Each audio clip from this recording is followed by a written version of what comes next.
রোদে পুরি দেখেন কত কষ্ট করে রান্না করতেছি ছেলের জন্য।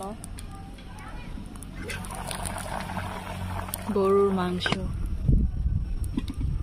প্রচুর রোদের জন্য থাকা যাইতেছে না, খড়ি লাগাই দিয়ে এদিক সরিয়ে আসতেছি বারবার। আমার উপরে দেখেন কতগুলা কাঁঠাল দেখাইতেছি। এই যে কতগুলা কাঁঠাল, এনে একটা চালা আসছিল,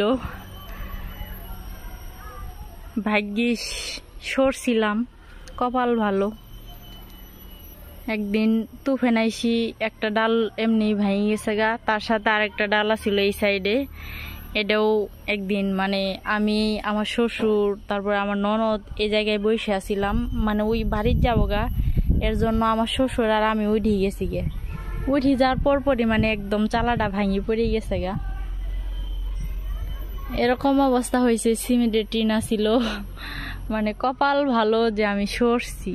এই যে আজকে রোদে পুরি তারপরে আমার রান্না করা লাগতেছে।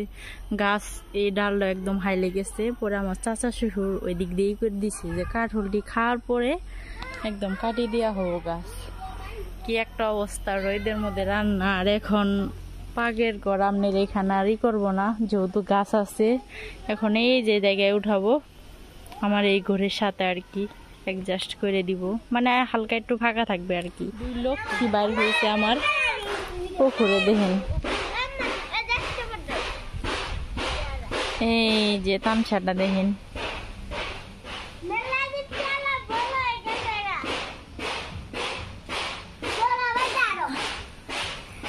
দুইটা বাচ্চা বাড়ি হয়েছে আমার। একবার মায়ের ঘাড়ে উঠে আবার নামে, অনেক সুন্দর দেওয়া যাইতেছে, মানে পিছনে পিছনে ঘুরতেছে।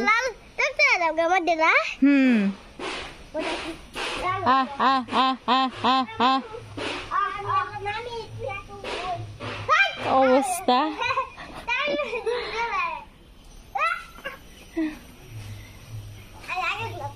মায়ের সাথে সাথে ওই যে দেন কারের উপরে উঠছি। এই দেখা কয়ে উঠছে, দেখা ওই যে আর পরে গেছে গা। আল্লাহ, করবা না? হ্যাঁ কই না, ওই গাছ যদি উল্কি পড়ো তখন।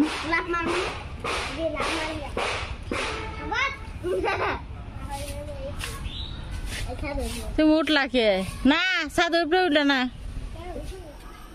এখানে কষ্ট করে রান্না করতেছি, কি করব, তারপরও তো জামাইয়ের মন পাইনে।